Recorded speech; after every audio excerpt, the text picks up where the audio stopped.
네, 정책이 경제다 시간입니다. 오늘 또 김준일 평론가님 그리고 윤영중 랩2050 대표님 모셔서 금투세 관련된 정치권의 뜨거운 논쟁 한번 살펴보도록 하겠습니다. 같이 인사하시죠. 네, 안녕하세요. 안녕하세요. 어서 오세요. 네, 반갑습니다. 그 전에 근데 어제 광복절 경축사 가지고 이것도 정치권에 더 뜨거운 한 뉴스인 것 같은데 저는 윤석열 대통령이 일본에 대한 이야기 한마디도 안 했다, 역사에 대한 얘기 안 했다, 이거 하나 하고, 그래서 일본 언론에서 일제히 환영하는 논평을 내놨다, 이거 하나 하고, 또 하나는 흡수 통일 방안으로 보이는 북한에 대한 통일 방안, 그러니까 북한의 주민들의 자유와 인권을 지키기 위해서 펀드를 새로 만들고 그 펀드를 통해서 우리의 자유와 관련된 이념을 북한에 전파하고, 이런 방식의 이야기를 했었거든요. 어떻게 보셨어요, 두 분은? 저는 굉장히 좀 우려가 됐던데. 어떠십니까? 요즘 워낙 악재가 많잖아요. 특히 독립기념관장의 문제로, 김영석 독립기념관장의 문제로 워낙 악재가 많은 상황이다 보니까 그냥 뭐 이제 그 악재를 막으려면 진짜 아무 말이나 하는 거 아닌가라는 그런 생각까지 좀 들었고요. 그리고 지금 앞으로 3.1절도 이제 다가오고 있잖아요. 앞으로 광복절 3.1절 때마다 과연 어떤 발언을 내놓아서 국민들을 아프게 할지, 예, 기대가 아니라 걱정이 됩니다. 근데 이게 좀 정책적으로도 좀 굉장히 파격적이라기보다 너무 돌발적이란 문제가 있는 거 아니에요? 특히 흡수통일론 같은 경우에는. 뭐 윤석열 대통령이나 보수 진영에서는 흡수통일론 예전부터 얘기했기 때문에 진영 논리로 보면은 전혀 어색하지 않아요. 흡수통일 왜 하면 안 돼? 이렇게 얘기를 하시는 분들 많으니까 저는 뭐 솔직히 흡수통일 할 수도 있다고 봅니다. 할 수 있으면 할 수 있으면 그러니까 이런 거잖아요. 흡수통일이 되려면은 베를린이 이제 동독이 그러니까 서독이 동독을 어떻게 흡수통일했는지를 역사를 보면은 동독하고 서독하고 서로 이제 교류가 늘어나고 특히 베를린 쪽에서 서로 교류가 늘어나면서 이렇게 왕래가 있고 그러면서 이제 이 동독 체제, 서독 체제에 대한 문제, 그러니까 동독 체제에 대한 문제점을 이제 동독 사람들이 알면서 이게 베를린 장벽이 무너지면서 결국은 이제 전체가 나라가 무너진 거잖아요. 그러면은 제가 이제 제일 이제 이 보면서 이제 황당하게 느꼈다는 그런 거잖아요. 이제 자유를 강조를 해서 북한의 인권 문제를 제기를 하고 그래가지고 국제사회 자유연대를 해가지고 북한한테 우리의 이런 얘기들을 남한의 소식을 전달을 해가지고 그래서 북한 사람들이 이거를 깨닫고 일어나게 해가지고 흡수통일이라는 얘기는 안 했지만 내부 봉기를 일으키든 뭐가 돼가지고 이거를 통일하겠다라는 거잖아요. 어떻게 하나요? 그러니까 왕래를 해야지. 지금도 이제 뭐 한국 한류 문화 이런 거 보는 사람은 다 알아서 아름아름 본다라는 거 아니에요. 한데 이 사람들이 어쨌든 이 체제 안에서 완벽하게 갇혀 있고 소위 말해서 가스라이팅 돼 있는 것도 있고 뭔가 이게 움직일 여지가 있어야지 그러는데 그러면 대북전단 보면은 갑자기 분기탱천해가지고 자 김정은 정권에 그러면 전복합시다 이렇게 됩니까? 그러니까 방법론 자체가 황당무계한 거예요. 그러니까 북한에다가 그러면 지금 한다라는 게 결국은 북한하고 왕래도 없고 이거 다 끊어지고 무슨 대북 대화협의체 한다고 하지만 그 북한이 미쳤다고 받을까요? 그러면 할 수 있는 거는 이제 선전물 대북 삐라 뿌리는 거하고 그거밖에 없어요. 이제 그 확성기 그런 거 가지고 사람들이 거긴 내부 결속만 더 다져져요. 그렇게 되면 그러니까 이런 거예요. 지금 여야가 치열하게 싸우고 있잖아요. 역대 최고로 부딪히고 있잖아요. 그러면은 야당에도 문제가 있고 여당에도 문제가 있는데 내부에 문제 제기하는 사람들이 싹 들어가. 예를 들면 민주당에서는 문제 제기 당내 민주주의 얘기했던 사람들 딱 다 소박이라고 척겨야 되고 뭐 이런 거잖아요. 그러니까 국민의힘도 마찬가지고 이렇게 그러니까 이게 그쪽에서 내부에서 뭐가 나오려면은 이런 대립구도부터 사실은 완화가 돼야지 그게 가능한 거예요. 그러니까 황당무계한 얘기를 하고 있다. 예. 네, 저는 윤석열 정권 자꾸 보면서 이 같은 보수 정권 중에서도 이명박 박근혜 정부의 좀 하위 버전이다라고 계속 느껴지거든요. 근데 그 당시에도 물론 안보를 다뤘던 사람은 좀 같은 사람이죠. 지금도 실세라고 불리는 안보실의 1차장 김태호 1차장이 MB 정부 때도 안보 담당이었는데 그래도 그때는 상당히 그때도 욕을 많이 먹었거든요. 그때 대표적인 대북 정책 혹시 제목 기억하시나요? 대표적인 대북 정책 이름이 비핵개방 3천이었죠. 네, 맞습니다. 네. 아주 정확하게 기억하시네요. 비핵개방 3천이 국제사회에서는 상당히 약간 비웃음을 당했습니다. 왜냐면은 비핵개방이 그냥 이런 거잖아요. 너네들 무장을 풀고 그리고 문을 열면은 우리가 소득 3,000불 만들어줄게 이거예요. 네. 그러니까 그걸 달성하기 위해서도 그 말을 하면 안 되는 거였어요. 그러니까 비핵개방 3천이 아니라 조금 더 그 추상적이고 모호한 말로 햇볕 정책이라느니 포용 정책이라느니 이런 표현으로 그 같은 목적을 달성해야죠. 말 그대로 흡수 통일을 진짜 하고 싶으면은 흡수 통일을 언급하면 안 됩니다. 이거는 100길 들고 나오면 돈을 주겠다 이렇게 말하면은 맞아. 자존심하면서 100길은 더 안 들게 누가 된다는 100개 들겠어요. 이건 바보 같은 전략인 거죠. 그러니까 한마디로 할 생각이 없다는 거예요. 예. 할 생각 없는 걸 광복절 경축사로 했다. 두 분의 공통된 의견이시죠. 왜 그러냐면은 이게 이런 국내 정치적 맥락을 보면은 지금 친일 논란이 강하게 불거졌잖아요. 그리고 광복회부터 해가지고 모든 독립유공단체가 하나도 안 왔잖아요. 이번에 이게 반쪽이 됐다라고 하는데 반쪽이 아니라 10분의 1쪽입니다. 제가 보기에는 거기에 참석 안 한 인원과 그 단체들 뭐 몇몇을 보죠. 국회의장도 참석 안 하고 야당도 지금 민주당뿐만이 아니라 개혁신당도 그냥 원론적으로 이렇게 허은하 대표와 같지만 악수하면서 이렇게 하면 안 된다고 쓴소리 할 정도로 야당 7당 중에 6당이 다 참석 안 하고 광복회부터 해가지고 모든 단체가 하니까 이게 그냥 관습적으로 반쪽이 됐다고 하는데 거의 이거는 10분의 1로 축소된 거예요. 그러니까 이런 적이 한 번도 없습니다. 그러니까 이게 사실은 정치적으로 부담이 되는 거예요. 그러니까 통일론으로 바꿔버리자. 이거는 보수 쪽에서는 또 좋아하는 얘기니까 뭐가 됐든 이런 식으로 이제 아무 말 대잔치를 이제 한 거고 또 이제 못된 버릇 나온 게 지난번 광복절 경축사에는 반국가 세력 얘기를 했어요. 이번에도 거의 뭐라고 했지? 비슷한 얘기하면서 역사를 뭐 왜곡된 역사관이 아니 뭐였죠? 뭐라고 했어? 하여간 뭐 그런 얘기 또 했어요. 그러니까 비슷한 얘기. 그러니까 이거를 그러니까 그런 생각을 하고 있더라도 다른 날 해야 돼요. 광복절은 국민 통합을 한 날이고 광복에 대한 얘기를 하는 거예요. 그리고 일본이라는 단어가 딱 2개 나왔는데 뭐였냐면은 우리가 1인당 국민소득 일본 앞섰다. 한마디. 그리고 수출도 일본하고 격차가 34억 달러로 역대 최저다. 최소가 됐다. 그러니까 우리도 수출 많이 하고 있어요. 일본만큼. 그러니까 우리의 국격이 올라갔어. 이 얘기 일본이라는 단어가 딱 2번 들어갔습니다. 이게 정상인가요? 이게? 북한이 34번 들어가고 자유가 50번 들어갔는데 그러니까 그냥 제가 보기에는 이거는 이념을 떠나서 뭐 진영을 떠나서 그냥 최악이다. 최악이라고 보면 될 것 같아요. 예. 그러니까 반일 정서 때문에 핀치에 몰린 윤석열 대통령이 이 북한 관련된 의제를 꺼냄으로써 보수 세력 결집을 한번 국내 정치적으로 해보려고 했던 그런 수사에 불과하다 이렇게 평가를 그리고 최근에 하시는 이제 거네요. 이명박 대통령 만난다고 했고 그리고 유경수 여사 지금 서거 50쪽인가 뭐 여기에 뭐 간다고 하고 뭐 이런 거잖아요. 그러니까 지금 이번에 사면도 8.15 때 다 풀어줬잖아요. 그러니까 이명박 때 원세훈 국정원장부터 해가지고 박근혜 때 국정농단부터 해가지고 다 풀어줬잖아요.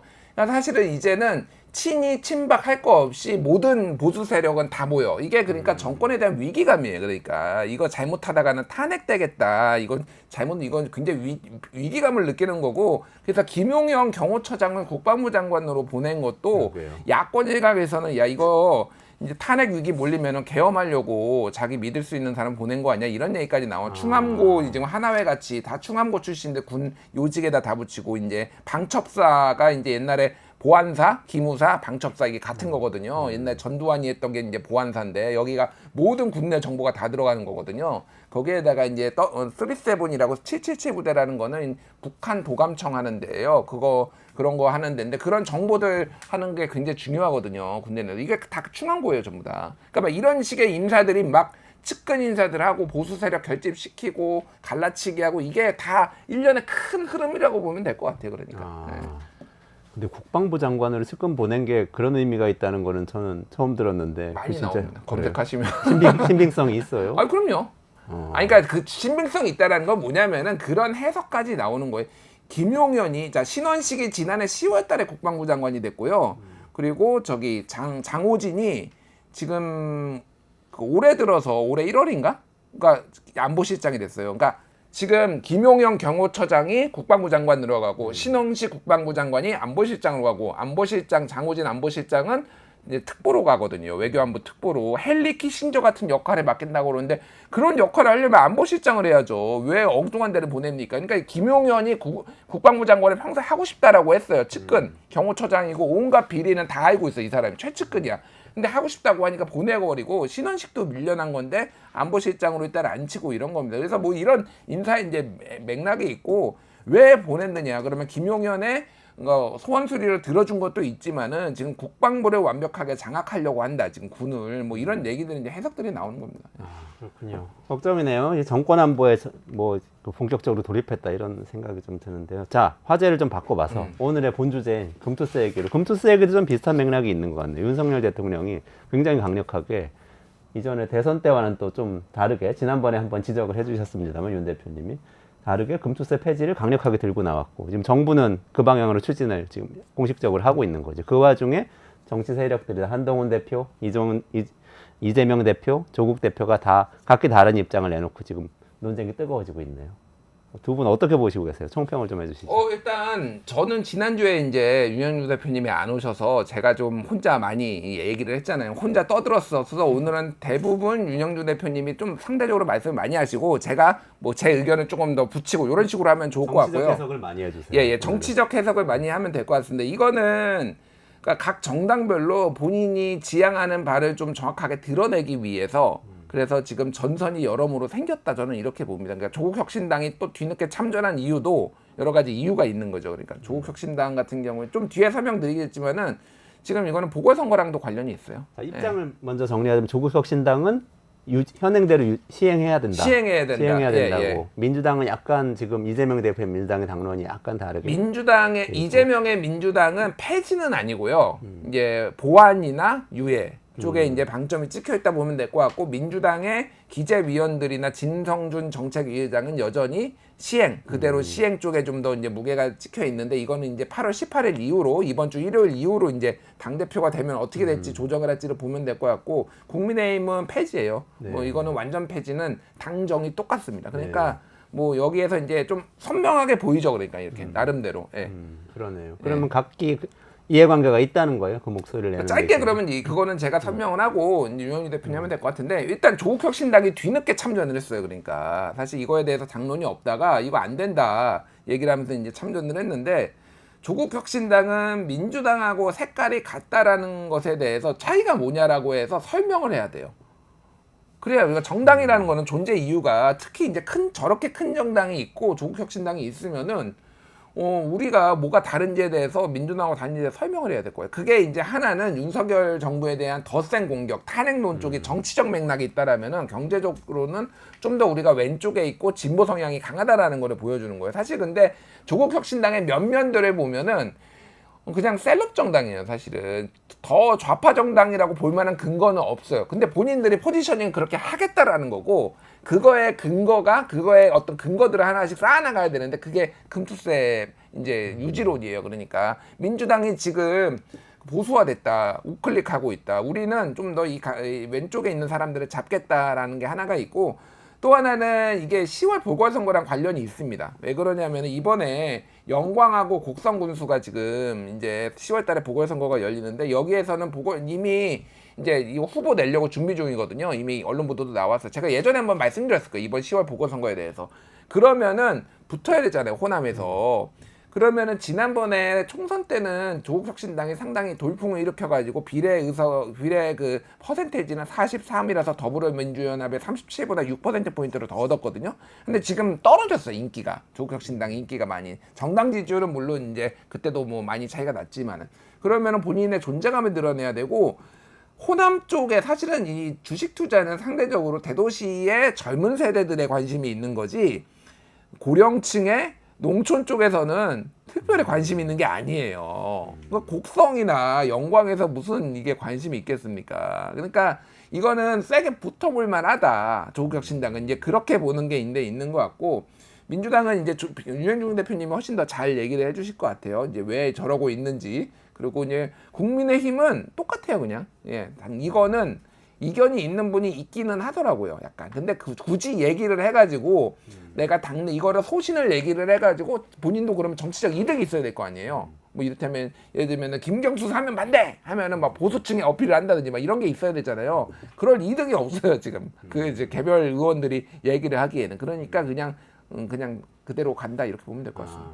정당별로. 예. 윤 대표님 지금 세 정당이 네. 다른 입장을 갖고 있는 걸 김준일 대표님이 설명해 주셨는데 네. 그 중에 유예하고 유예하고 보완 이것도 약간 다른 거 아닌가요? 그렇죠. 그 민주당 네. 입장이라고 말씀하셨던 그 부분. 일단 유예는 말 그대로 원래 이제 이 법안이 2020년도에 통과되었거든요. 그리고 시행을 2023년까지 유예를 한 겁니다. 보통 물론 이제 시행과 법 통과의 시점을 어느 정도 격차를 두는 경우가 꽤 있긴 하죠. 보통은 한 6개월 정도 두죠. 근데 이거는 한 2, 3년을 둔 것이었잖아요. 근데 2023년에 시행하기 전에도 또 2022년도 하반기에 2025년 시행으로 또 유예를 했습니다. 그러니까 이번에 또 유예를 하게 되면 아마 뭐 2년 뒤나 뭐 이런 식으로 유예를 하자는 입장이 될 것이고요. 뭐 그리고 이제 수정이라고 한다면은 지금 이제 논의되고 있는 여러 쟁점들이 있습니다. 예를 들면은 뭐 주식 양도소득의 뭐 공제 금액을 얼마 정도로 할 것인가. 지금 5천만 원으로 돼 있는 거죠. 이대로 시행한다면. 예, 그렇습니다. 그리고 뭐 지금 손익통산이라고 그 어느 해의 이익을 보고 어느 해의 손실을 보면 이익을 얻었을 때 낸 세금을 손실을 얻었을 때 돌려주는 그런 제도가 있거든요. 손익통산의 기간 뭐 이런 것들에 대해서 좀 수정 의견들이 좀 나오고 있는 상황입니다. 그거는 현재로서는 5년 동안 네. 하게 돼 있는데 이걸 더 늘려서 조금 더 그렇죠. 그걸 완화하는 게 네, 되는 뭐 영국 같은 거군요. 경우에는 뭐 아예 무한정으로 되어 있으니까 예. 그러면 손실을 낸 거는 다 빼준다. 뭐 그렇죠. 이렇게까지 예, 갈 수 있는 기간을 거고요, 아예 영국이라면. 두지 않고 그렇게 할 수도 네. 있습니다. 그 일정 기간 동안만 손실 난 걸 빼줄 수도 있고 네. 이렇게 돼 있다는 거죠. 그렇게 입장이 다른데 지금 이재명 대표는 어떤 입장에 있습니까? 이재명 대표는 이제 전당대회 기간에 짧게 언급을 했습니다. 그전에도 조금 다른 생각을 가지고 있다는 것을 2022년도 논의에서도 이재명 대표가 사실 이끌었거든요. 당시 민주당이 원래는 원안대로 2023년 시행을 고수하다가 당시 이재명 대표가 그 당의 입장을 바꿔서 유예 쪽으로 입장을 바꿨습니다. 근데 이번에도 마찬가지로 전당대회 기간 중이라 뭐 직접적인 언급을 못 하고 있다가 이제 토론 나와가지고 전당대회 중간에 이제 토론에서 본인 개인적인 생각은 1년간 공제 금액이 지금 5천만 원으로 되어 있거든요. 그래서 5천만 원을 1억 원 정도로 늘려주면 5년 동안 손익통산을 합치면 5년간 5억 원 정도까지는 공제가 되지 않느냐. 그러니까 그 정도까지는 충분히 도입할 만한 제도 아니냐라고 이제 수정 의견을 낸 상황입니다. 그러면 이재명 대표 의견은 보완인가요? 아니면 유예하면서 보완하는 건가요? 이게 뭐 통과가 되면은 보완인 거고요. 네. 뭐 이게 통과가 안 되면은 뭐 유예하자는 입장으로 선회할 수도 있겠죠. 그럼 두 가지 중에서 아직 확정적으로 얘기하진 않았다. 그렇습니다. 예. 그런 상황이네요. 이제 이번 주 일요일이 전당대회니까요. 예, 이번 주 일요일에 당대표 선출이 이제 마무리되면 새로운 지도부가 아마 여기에 대한 입장을 정리할 것으로 보입니다. 그러면 만약에 이재명 대표가 취임을 하고 나서 이재명 대표 의견대로 금투세 관 입장을 민주당의 당론으로 정해버리면 아까 김진일 평론가님 말씀하신 3자 구도가 딱 되는데 예. 안 그럴 수도 있잖아요. 예를 들면 당내 의원들이 또 다른 의견이면 조금 더 계속 논쟁을 하고 이러면 3자 구도가 안 될 텐데. 민주당이 어떤 정당인데요? 어떤 정당이 저는 이번에 민주당이 어떤 정당인지를 한번 보여줄 수 있는 좋은 계기라고 생각해요. 좋습니다. 네, 일단 어떻게 될 것 네. 같으세요? 아니, 일단은 전망 그러니까 이재명 대표의 방향성을 거스르는 최근에 하나라도 있나요? 그러니까 예를 한번 들어보십시오. 그러니까 유영준 대표님은 그러면은 이게 민주당이 그걸로 이렇게 논쟁이 벌어져가지고 이재명의 의견이 반영 안 될 수도 있다라고 보시는 건가요? 뭐 될 수도 있고 안 될 수도 있는데요. 중요한 거는 토론이 된다는 거죠. 저는 뭐 토론이 될 수도 있죠. 형식적으로는 토론이 될 수도 있지만은 민주당은 그런 정당이 아니에요. 이재명 대표가 가자고 하면 그냥 가는 정당입니다. 그래서 윤석열 대통령의 의견하고도 아예 토론도 못 하잖아요. 아니, 뭐 그렇죠. 뭐 네. 거기는 이제 더 이제 최악이고, 근데 그냥 이렇게 보시면 될 것 같아요. 기본사회 지난번에 우리 뭐 막 이런저런 얘기했었잖아요. 그게 당 강령으로 들어가는데 찬성이 93%였습니다. 제가 이거 다른 방송에서 굉장히 뭐라고 했거든요. 왜 뭐라고 하냐면은 기본사회라는 개념 자체가 없는 개념이잖아요. 그러니까 이거는 정치적 레토릭이에요. 그러니까 아시겠지만 기본소득, 기본금융, 기본주거 뭐 이런 것들을 기본소득보다 좀 더 상위 개념으로 이제 기본사회라는 거를 만들었는데 구글 스콜라에 검색해 보십시오. 기본사회. 하나의 논문도 안 나와요. 그러니까 아예 없는 개념이고 정치적 수사로 만들어낸 건데 당 강령이라고 하면은 당의 헌법이거든요. 그러면은 여기에는 정립된 개념 그리고 이게 좀 정제된 언어 뭐 이런 거를 넣어야 되는 게 당연한 거예요. 헌법에다가 검증 안 된 아무 말 뭐 이런 거 넣으면 됩니까? 그러니까 국가가 만들어지는데. 그러니까 기본 사회가 이제 이재명이 주장하고 안 주장하는 거를 떠나가 가지고 그런 거조차 검토가 안 되는 게 민주당입니다. 그러니까 제가 말하는 거는 그 정도로 그냥 이재명 대표의 눈치를 보는 정당이라고 보면은 이거는 그냥 유해다 무조건 제가 보기에는. 예, 이거는 보완도 아니고 저는 유해라고 봅니다. 개인적으로 이렇게 될 가능성이 매우 높다. 예. 저는 이 토론 금투세 토론만큼은 이거는 결론을 정해놓고 달려가는 그런 경주는 아니라고 보고요. 사실 다른 정책도 마찬가지겠지만 금투세 같이 예민한 사안을 정당이 어떤 식으로 여론을 수렴하고 토론하느냐 굉장히 중요한 그런 과정이라고 생각을 합니다. 그래서 이게 결론이 어떻게 나오든 간에 그 결론이 나온 결과를 가지고 결국에는 이거 이재명의 그 입장과 같기 때문에 그동안의 토론이 마치 뭐 정해놓은 답안이 있었던 거나 다름없다라고 보는 거는 조금 좀 과한 해석이다라고 좀 보여지고요. 토론이 있을 것이다. 근데 지난주에 김준일 평론가님 확인을 해주신 게 금투세 원안대로 시행해야 한다. 이렇게 입장을 말씀해 주셨는데 저는 제 입장 예, 김준일 평론가님 입장이시고 유영용 대표님 저는 유예나 수정의 입장을 가지고 있습니다. 그러면은 이 두 분이 갖고 있는 입장이 네. 야권 내의 이 토론이에요. 두 분이 토론하시면 야권 내 토론 되거든요. 진성준 의장, 이소영 의원. 뭐 지금부터 이소영 의원 급이 조금 낮은데 그 이재명 대표 하시면 안 돼요. 이재명 대표 하시고 이쪽 조국 대표 하시죠. 그래서 간략하게 왜 그런지 한번 얘기해 보죠. 왜 그런지. 그러니까 일단 당위로는 분명해요, 사실. 뭐 돈 벌면 소득에 과세해야 되는 거고, 게다가 증권거래세라는 게 있었는데 지금 줄이지 않았냐? 줄였으니까 그 거래세를 소득세로 바꾸는 게 마치 우리 일반 시민들 소비세를 그 부가가치세를 근로소득세로 바꾸는 것처럼 이렇게 바꾸기를 해놓고 하고 있는데 소비세 줄이고 갑자기 소득세 안 올리면 어떡하냐 이런 식으로 얘기하는 거잖아요. 그러면 과세할 거면 부자 그 돈 많이 번 사람한테 과세하는 방식으로 이 금융 관련된 소득세도 가는 게 맞지 않냐 이렇게 얘기하고 있잖아요. 일단 거기에 대해서 어떻게 생각하세요? 일단 최저임금 정책을 한번 되짚어볼 필요가 있어요. 최저임금 첫 해 몇 % 올렸습니까? 우리가 10,000원을 채우기 위해서 딱 4분의 1, 5분의 1 한 딱 그 지점을 3분의 1인가요? 딱 그 지점을 딱 올렸어요. 아마 16.5%인가? 그 지점을 올렸습니다. 그러니까 왜 그렇게 올려서 어떤 효과가 나왔냐면은 결과적으로 문재인 정부의 최저임금 인상률은 박근혜 정부보다 낮았습니다. 예. 그러니까 처음에 센 정책을 냈기 때문에 그 정책 동력을 유지를 시키지 못하는 것이죠. 종부세도 마찬가지예요. 금투세도 마찬가지로 소득 있는 곳에 과세 있다? 라는 원칙대로 금투세를 강행한다면은 내년에 저는 더 큰 폭의 후퇴가 예상되고 있다라고 생각이 돼요. 그래서 지금 그 금융시장의 그 조세 체계를 어떻게 만들어 나가야 될 것인가에 대한 어찌 보면은 제대로 된 첫 번째 토론의 장이 열렸다라고 볼 수 있어요. 왜냐하면 제가 오늘 방송 전에 저도 나름 기억은 하고 있지만 한번 찾아봤어요. 2019년, 20년도에 어떠한 토론이 있었는가에 대해서 찾아봤거든요. 놀랍게도 금투세 처음 도입 결정할 때 여야 합의로 도입됐잖아요. 놀랍게도 2019년, 20년도에 금투세라고 검색하면은 특히 2019년에는 거의 나오지 않습니다. 네, 당시에는 금융투자소득세라는 네이밍 자체는 별로 없었고요. 주식 양도소득세를 어떤 식으로 개편할 것인가 이런 논의들이 있었거든요. 근데 그런 논의들이 지금처럼 많은 주식 투자자들의 관심 속에서 활발히 논의되면서 제도가 만들어지지는 않았어요. 그래서 정부가 일단 홍남기 부총리가 올해 금융소득 종합과세를 개편하는 게 목표다 이런 식으로 천명을 한 다음에 정부안이 나오고 그리고 야당안은 당시에 추경호 의원이 야당안을 냈습니다. 그래서 그 기재위 안에서 내부 논의 끝에 한 6개월 정도의 논의 끝에 신속하게 입법이 된 것이었거든요. 근데 당시와 지금의 상황은 굉장히 달라요. 그러니까 우리가 불과 몇 년 전만 해도 막 500만 주식 투자자, 막 개미 투자자 이런 표현을 썼는데 그러다가 가장 최근 통계는 한 1,400만 투자자 이렇게 얘기를 하더라고요. 투자자 많이 늘었다. 예, 그래서 달라졌다. 예, 그래서 천천히 도입해야 한다. 이런 의견이시죠? 네, 그렇습니다. 네. 아, 네. 어떻게 생각하세요? 그러니까 뭐 알겠는데 그 천천히가 도대체 언제냐고요. 그러니까 뭐 그 제시해 드릴게요. 일단 알겠습니다. 그러니까 저도 일부 보완이 필요하다라고 생각을 해요. 어떤 거를 이제 보완을 해야 되냐면은 가장 큰 문제가 이게 뭐냐면은 장기 투자를 했을 때 이득이 1도 없어요. 무슨 얘기냐면은 자, 이게 1년 있다가 만약에 이렇게 내가 판매를 해요. 뭐 이제 팔거나 판매를 해요. 뭐 이제 ETF나 뭐 이런 거를. 그리고 5년 있다가 해요.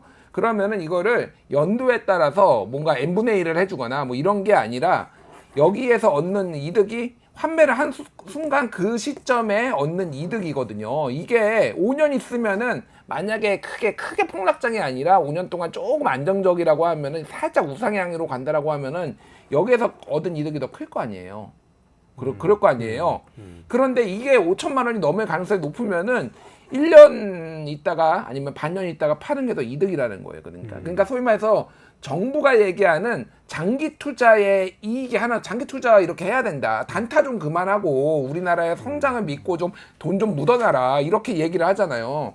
그거 이익이 하나도 없어요. 이게 제가 보기엔 가장 큰 치명적인 문제예요. 그러니까. 금투세 문제 예, 시행해야 되긴 하지만 예, 그런 예. 문제는 있다. 저는 이거는 고쳐야 된다고 생각해요. 이거는 정부가 얘기하는 그 방향성하고 안 맞아요. 그러니까 그 장기 투자하라면서 단타하지 말고. 그러면 현재 금융투자소득세를 도입하더라도 장기 투자자한테는 조금 혜택을 주는 방향으로 보완을 해야 여러 한다는 가지 있는데 뭐 말씀이시네요. 미국 같은 경우에는 1년 이하하고 1년 이상하고는 미만하고 이는 이를테면 이거를 종합소득세로 과세를 하느냐, 자기 아니면 이거를 별도로 과세를 하느냐, 뭐 이런 차이가 있어가지고 이게 이제 이익이 되고 뭐 이런 게 있거든요. 그러니까 나라마다 달라요. 장기 투자를 어떻게 혜택을 주는지는 어쨌든. 근데 어쨌든 지금 이거는 장투를 못하게 하는 문제가 있기 때문에 분명히 이거는 단타. 게다가 거래세가 없어지거나 낮아질 거 아니에요.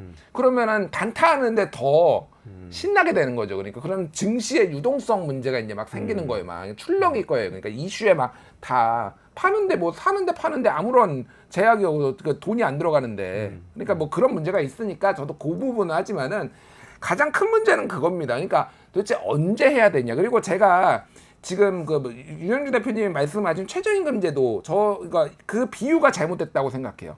그거는 뭐냐면 저도 최저임금을 그렇게 급격히 올리는 거에 반대를 했어요. 왜 그러냐면은 최저임금 같은 경우에는 지금 우리나라가 자영업자가 20에서 25% 정도 굉장히 많은 사람이 있기 때문에 수혜자도 있지만은 지급을 직접 해야 되는 기업뿐만이 아니라 소상공인한테 직접적인 영향을 주는 제도이기 때문에 이거를 10%씩 노동계의 수건을 풀어주는 방식으로는 상당히 문제가 있을 거다라고 이미 저는 예전에 방송에 나와서도 그때 당시에도 얘기를 했단 말이에요.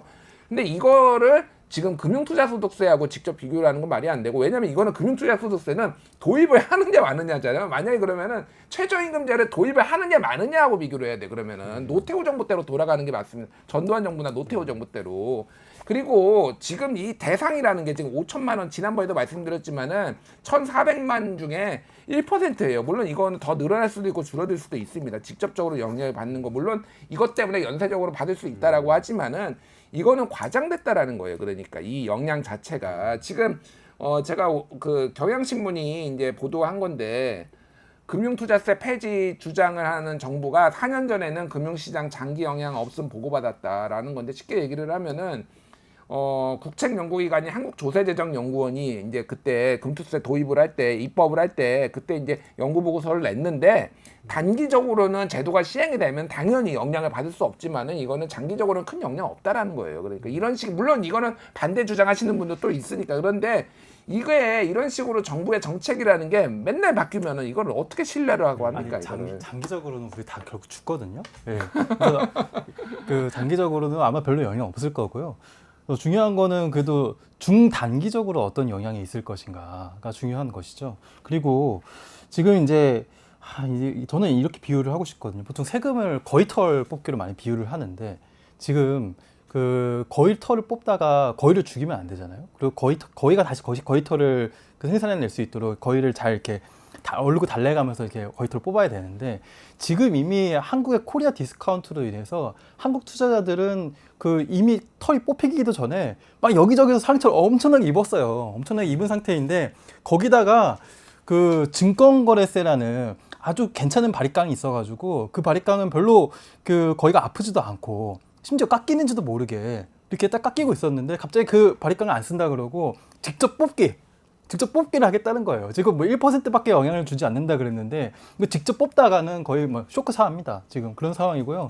그러면은 아마 내년에는 이런 상황이 펼쳐질 거예요. 그게 그 직접 과세 대상은 1%라고 하지만 주가가 떨어질 때마다 아마 이제 많은 사람들이 그 이유를, 그게 이제 합리적이든 합리적이지 않든 간에 금투세 도입 때문에 지금 주가가 이렇게 떨어졌다라고 생각을 하게 마련이고요. 아마 그런 얘기를 내 친구가 또 같이 뭐 술자리에서 만난 친구가 아니면 동료가 이렇게 얘기를 하게 되면서 아 내가 안 그래도 지금 주가 떨어져가지고 지금 이 지경인데 알았어 오늘 내가 밥 살게. 그러면 밥 사는 사람 입장에서도 뭐 친구끼리 밥 사고 좋을 수도 있지만 서로 기분이 안 좋은 정서를 계속 공유하는 거잖아요. 그래서 지금의 여론조사 같은 경우에는 아마 내년에 상당히 바뀔 가능성이 있다라고 보여지고요. 그리고 조세 원칙 요거 하나만 더 말씀드릴게요. 잠깐만요. 우리 토론을 45분까지만 할게요. 근데 지금 논점이 몇 가지 나왔으니까 네. 말씀하시고 정리를 할 텐데 일단은 아까 처음에 1,400만이 분노할 거다 그랬는데 1%밖에 안 된다. 김준일 평론가님 분노하시는 그러셨고. 분들은 더 많죠. 근데 당연히. 다시 와가지고 그럼에도 불구하고 주가가 거의털 뽑으면 주가가 떨어질 거니까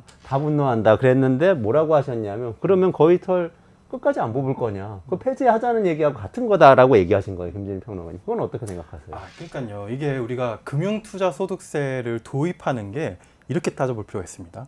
증세일까요? 감세일까요? 금융투자소득세는 증세일까요? 감세일까요? 김종일 대표님 한번 잘 여쭤보고 싶어요. 단기적으로는 뭐 똔똔, 단기적으로는 똔똔, 장기적으로는 이제 설계를 어떻게 하고 제도를 보완하느냐에 따라서 증세, 뭐 이렇게 보면 돼요. 그러니까 우리가 새로운 세제를 도입하는 것은 사실 이제 조세 원칙에 부합하는 측면도 있지만 사실 증세의 목적도 있는 겁니다. 그런데 놀랍게도 금융투자소득세는 증세가 아니라 감세예요. 왜냐면은 우리가 2019년부터 증권거래세를 인하해 오기 시작했거든요. 증권거래세 세수입을 제가 또 보고 왔는데 2018년, 19년까지는 이게 별로 적었어요. 한 3, 4조 원 정도밖에 되지 않았고 그걸 완만하게 줄일 경우에는 연간 뭐 세수 감소 효과가 많아야 1조. 하지만 금융투자소득세를 도입하게 되면 연간 1조 2천억에서 1조 5천억 정도의 새로운 세수가 들어와서 오히려 증세 효과가 있을 것이라고 봤습니다. 2019년만 해도요. 그런데 우리의 증시 상황이 2020년부터 완전히 구조적인 변화를 하게 됩니다. 아까 500만 투자자에서 1,400만 투자자로 바뀌었다 그랬죠. 증권 거래액도 엄청나게 늘어나기 시작하면서 증권 거래세 세수입만 2022년에 10조 원을 달했고요. 그리고 거기에 붙는 농특세는 5조 원에 달했어요. 증권 거래에 붙는 세수입이 15조가 달한 거예요. 그러니까 한마디로 지금 금융투자소득세는 감세 정책이거든요. 감세 정책인데, 그러니까 아까 언젠가는 뽑을 거 아니냐. 이미 더 많이 뽑아왔어요. 이미 더 많이 뽑아왔는데 지금 덜 뽑겠다고 하는데 오히려 더 성을 내고 있는 상황인 거예요. 그런 어떻게 보면 굉장히 유연하지 못하고 유능하지 못하게 정책을 썼기 때문에 반대 효과를 내면서 더 조세 저항을 강하게 부딪히고 있는 그런 상황인 것이죠. 그러니까 그러면 금융투자소득세 포기하고 증권거래소로 다시 돌아가야 한다 이렇게 주장하시는 그것도 거예요. 괜찮은 유효한 옵션 중에 하나라고는 이게 보는데요. 그냥 황당한 예. 주장이에요. 전혀 황당한 주장이 일단 아니고 일단 저는 거기에 대해서 황당하다. 아니 말씀하시고 이건 조세 전문가들 잠깐만요. 사이에서 상당히 논의가 되고 있는 거기에 주제고 대해서 김준일 황당한 주장은 평론가님 아닙니다. 말씀하시고 자, 그다음에 반박하세요. 자, 그러면은 이제 이거예요. 이미 낮췄어요. 이미 낮추고 단계적으로 더 낮추거나 폐지를 한다라는 거거든요. 증권거래세. 예, 증권거래세 이미 낮췄습니다. 그러니까 이거는 금투세를 도입하기 위한 어떤 전제 조건으로 증권거래세를 낮춘 거예요. 자, 그러면은 이미 낮춰져 가지고 세수가 줄어드는 거예요. 그러니까 그러면은 이거를 보충하기 위해서라도 금투세를 도입을 해야 되는 게 맞는 게 아닌가요? 이미 그거를 세수가 더 줄었더라고 감세 효과라고 말씀하시면 안 되는 거예요. 그러니까 지금 제가 여러 예, 투자자들의 얘기를 들어보니까 예. 이미 낮춘 증권세를 일부 올려서라도 차라리 이게 낫다는 거예요. 이게 낫다는 것이고 그리고 우리가 이걸 좀 잘 따져볼 필요가 있는 게 지금 어차피 0.15%까지는 못 낮추거든요. 그래서 지금 0.18%까지 올해 낮췄습니다. 그리고 내후년 0.15%까지 낮추는데 작년만 해도 0.20이었어요. 그러니까 우리가 어느 정도 다시 올릴 수 있는 여지는 있고 그리고 증권거래세와 금융투자소득세만 서로 연계된 정책이었던 게 아니라 하나가 더 있어요. 우리가 원래 주식양도소득세를 안 걷던 나라가 아닙니다. 주식양도소득세를 걷어왔고요. 대주주에게만 걷어왔습니다. 대주주라고 한다면은 마치 무슨 재벌, 최대주주 이렇게 생각을 하는데요. 그게 아니라 세법상의 대주주는 보통 시행령으로 정해놓고 있습니다. 시행령상으로 예전에는 2000년도, 90년대에는 시행령상으로 대주주는 100억 원 이상, 한 주당 100억 원 이상을 보유하고 있어요. 대주주였어요. 근데 그 100억 원 이상이 계속 이렇게 낮춰지다가 금투세 논의와 연계해가지고 3억 원까지 낮추기로 했었습니다. 그래서 원래는 10억 원까지 낮췄고 문재인 정부 때 50억, 30억, 10억 원 낮췄고요. 그리고 이제 앞으로 원래 3억 원까지 낮출 계획이었는데 그것이 오히려 윤석열 정부가 거꾸로 되돌려서 작년 말에 기습적으로 50억으로 올려놨거든요.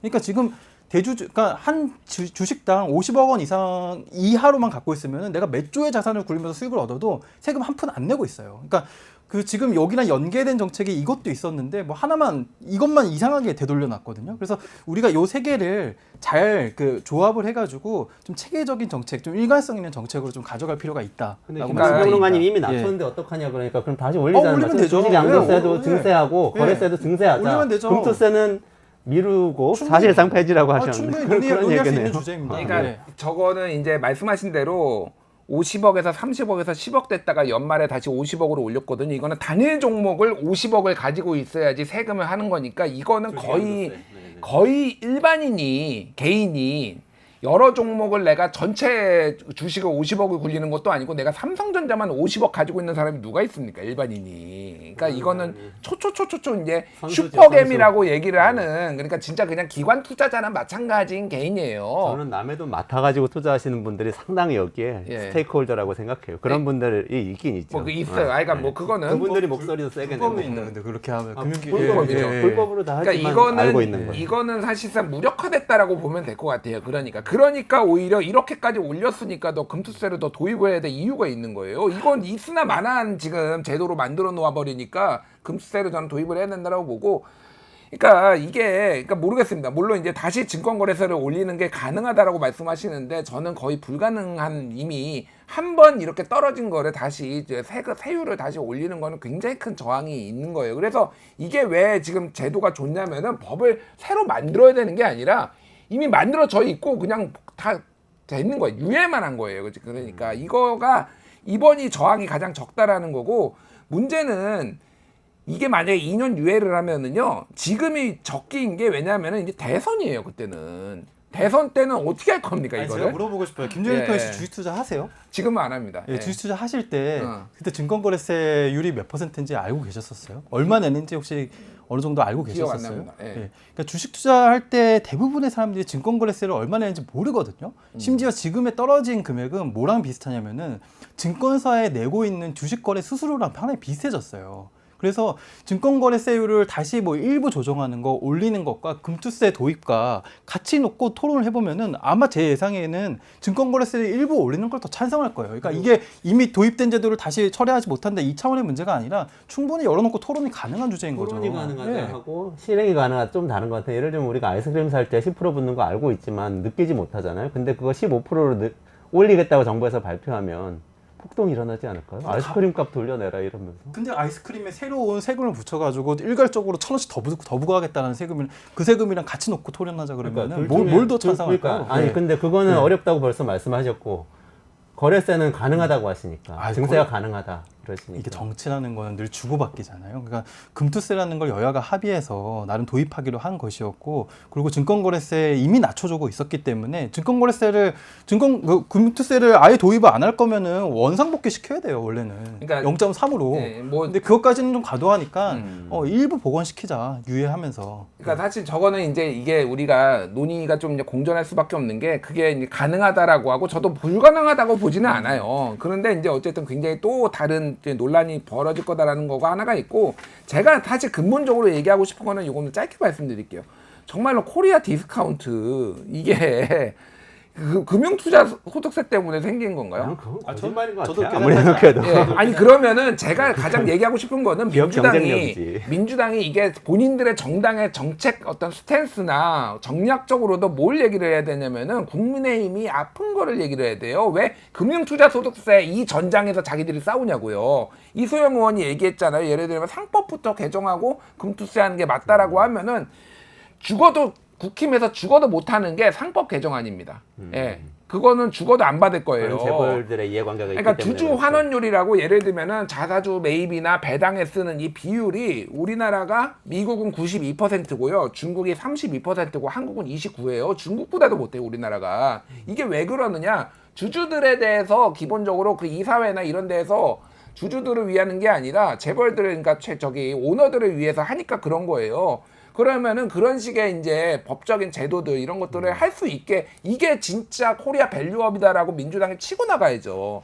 그런 거를 하는 게 정략적으로도 좋은데 지금 엄한 데서 금투세 가지고 본인들이 궁지에 몰리는 이런 머리를 지금 쓰고 있다라는 게 문제라는 거죠. 그래서 저는 그렇습니다. 이수영 그래서. 의원이 추구 전략을 잘 세웠다고 생각을 하고 있고요. 그렇게 가면 된다. 저는 지금 한국 기업들, 저도 이제 한때 증시를 취재했던 기자로서 하고 싶은 말이 굉장히 많은데, 한국 재벌들이 쓰는, 물론 재벌을 다 이렇게 그 통칭할 수는 없으나 그 대다수의 재벌들이 쓰는 그 수들이 굉장히 좀 한국 자본시장을 망치고 있습니다. 예를 들면은 뭐 재벌 가족들의 지분율이 높은 회사에게 뭐 일감을 몰아주는 걸 넘어서 그 회사가 부실해지면은 뭐 자금을 대여해줘요. 자기 돈을 대여해주는 것도 아니고 뭐 가장 거실한 회사가 자금을 대여해주기도 하고. 이제 우리 정리를 해야 되기 네. 때문에 그런 재벌들의 문제점을 막기 위해서 상복개정을 하는 건 좋다. 하고 그리고 저는 아까 좋다. 그때 도대체 그때가 언제냐고 하셨잖아요. 그때를 제시해드리겠습니다. 저는 한국의 지금 PBR, 우리가 주가 순자산 비율이라고 표현하죠. 네네네. 예, PBR, 그러니까 만약 기업이 청산했을 때의 자산 대비 시가총액의 비율을 나타낸 것인데요. 한국의 PBR은 대부분 1이 되지 않습니다. 이거는 그날 당장 문을 닫아도 주주들이 나눠 가질 게 더 많다는 거예요. 그러니까 1이 되지 않는데, 보통 뭐 미국이나 뭐 이런 데까지 따질 필요 없이 서유럽이나 홍콩, 뭐 일본, 대만만 해도 PBR이 우리보다 훨씬 높거든요.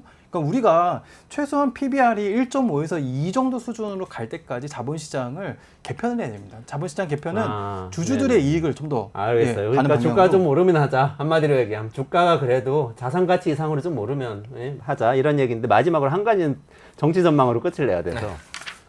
그래서 어떻게 보면 이재명 대표하고 한동훈 대표, 윤석열 대통령이 이 금투세 문제에 대해서 같은 의견을 갖게, 입장 차이가 다른 사안에 비해서는 가장 가까울 수도 있는 상황이 되었어요. 저는 그렇게 봅니다. 그러면은 같아요. 예.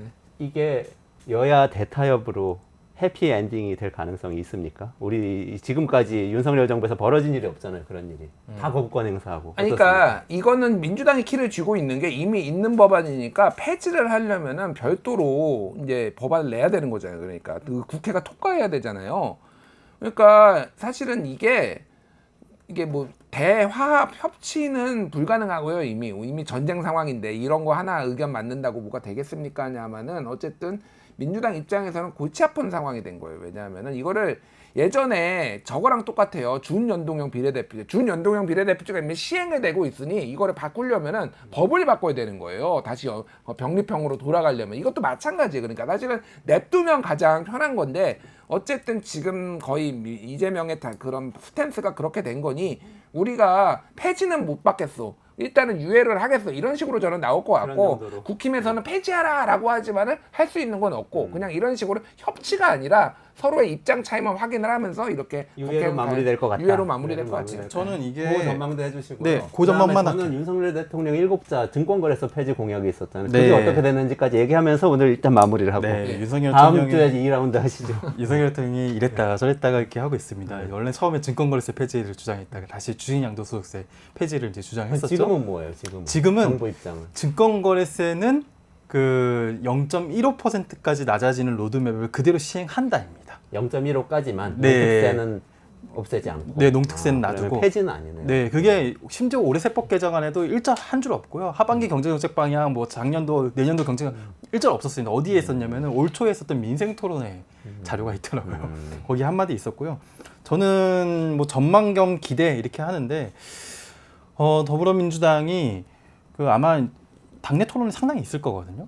당내 토론을 거친 이후에 만약에 입장이 수정이다라고 정해진다면은 정부랑 좋은 딜을 할 수 있는 찬스라고 생각을 합니다.